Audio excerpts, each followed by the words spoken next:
ಕರೋನಾದ ಸುಳಿಗೆ ಒಂದೊಂದೇ ಚಿತ್ರಮಂದಿರಗಳು ಕೊನೆಯುಸಿರೆಳೆಯುತ್ತಿದೆ. ಹೀಗಾಗಿ ಮುಂದೊಂದು ದಿನ ಚಿತ್ರಮಂದಿರಗಳೇ ಇರಲ್ಲ. ಎಲ್ಲರೂ OTTಯಲ್ಲಿ ಸಿನಿಮಾವನ್ನು ವೀಕ್ಷಿಸ್ತಾರೆ.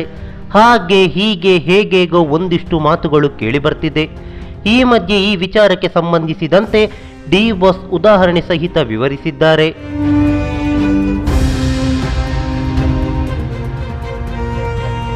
ಹೌದು, ರಾಬರ್ಟ್ ಕನ್ನಡ ಚಿತ್ರರಂಗದಲ್ಲೇ ಹೊಸ ಇತಿಹಾಸವನ್ನು ಸೃಷ್ಟಿಸಿದ ಸಿನಿಮಾ. ರಿಲೀಸ್ ಆದ ಬೆರಳೆಣಿಕೆಯ ದಿನಗಳಲ್ಲೇ 100 ಕೋಟಿ ಕಲೆಕ್ಷನ್ ಮಾಡಿರೋ ಸಿನಿಮಾ. ಈ ಸಿನಿಮಾದ ಟ್ರೈಲರ್ ನೋಡಿದ ದೇಶ ವಿದೇಶದ ಚಿತ್ರಪ್ರೇಮಿಗಳೇ ರಾಬರ್ಟ್ ಅಬ್ಬರಕ್ಕೆ ಬೆರಗಾದ್ರು.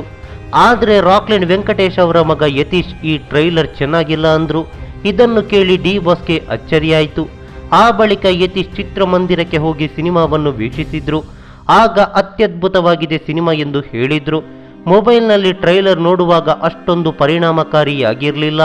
ಹೀಗಾಗಿ ಟ್ರೈಲರ್ ಇಷ್ಟವಾಗಿರಲಿಲ್ಲ. ಅದೇ ಚಿತ್ರಮಂದಿರದಲ್ಲಿ ದೊಡ್ಡ ಪರದೆಯ ಮೇಲೆ ಸಿನಿಮಾವನ್ನು ವೀಕ್ಷಿಸುವಾಗ ಇಷ್ಟವಾಯಿತು. ಏಕೆಂದರೆ ಚಿತ್ರಮಂದಿರದಲ್ಲಿ ಸಿಗುವ ಫೀಲೇ ಬೇರೆ. ಇದುವೇ ಇವೆರಡರ ನಡುವೆ ಇರುವ ವ್ಯತ್ಯಾಸ.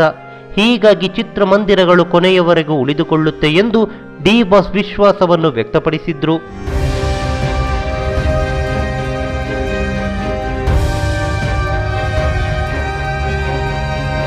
ಈ ಮಾಹಿತಿ ನಿಮಗೆ ಇಷ್ಟವಾಗಿದ್ದರೆ ಲೈಕ್ ಮಾಡಿ, ಶೇರ್ ಮಾಡಿ. ಹಾಗೆ ನಮ್ಮ ಕೋಸ್ಟಲ್ ಕನ್ನಡ ಯೂಟ್ಯೂಬ್ ಚಾನಲ್ಗೆ ಸಬ್ಸ್ಕ್ರೈಬ್ ಮಾಡಿ.